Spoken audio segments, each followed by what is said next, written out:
کس طرح موسمیاتی تبدیلی پر ہم قابو پا سکتے ہیں؟ بطور شہری ماحول کو صاف ستھرا رکھنے کے لیے ہمارا کیا کردار ہونا چاہیے، اور دعوت اسلامی ماحولیاتی آلودگی پر قابو پانے کے لیے کیا اقدامات اٹھا رہی ہے؟ دعوت اسلامی کیا کر رہی ہے؟ دعوت اسلامی نے تو شجر کاری کی مہم چلائی اور ابھی بھی جاری ہے۔ شجر کاری وہ لاکھوں کروڑوں درخت جو ہے دعوت اسلامی نے غالباً لگا بھی دی ہے۔ تو کئی جگہ دعوت اسلامی نے جنگل بنانا شروع کر دیا ہے، کیونکہ ان کے لیے باقاعدہ لوگوں نے اپنے اپنے مطلب عطیات دیے تھے کہ میری طرف ایک جنگل، میری طرف 2 جنگل، یہ سب لائیو ہمارے یہاں ہوا تھا۔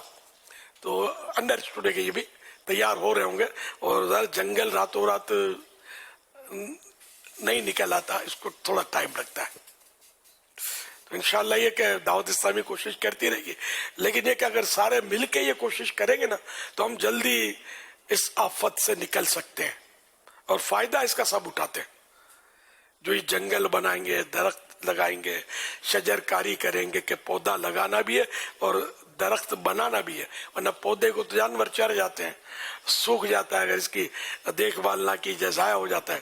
تو اس کی سب دیکھ بھال بھی کریں گے تو نفع سب اٹھائیں گے، انسان بھی اٹھائیں گے، جانور بھی اٹھاتے ہیں، چرند پرند سب نفع اٹھاتے ہیں۔ تو سب کو مل کر شجر کاری کے ذریعے اپنے ملک کو ہرا بھرا بھی کرنا چاہیے، اور اس کو مطلب ہے کہ اس گلوبل وارمنگ میں جو آفتیں اور مصیبتیں آ رہی ہیں اس سے نکلنے میں مدد کرنی چاہیے۔ اللہ پاک ہم سب پر رحمت کی نظر فرمائے۔ صلو علی الحبیب صلی اللہ علی محمد۔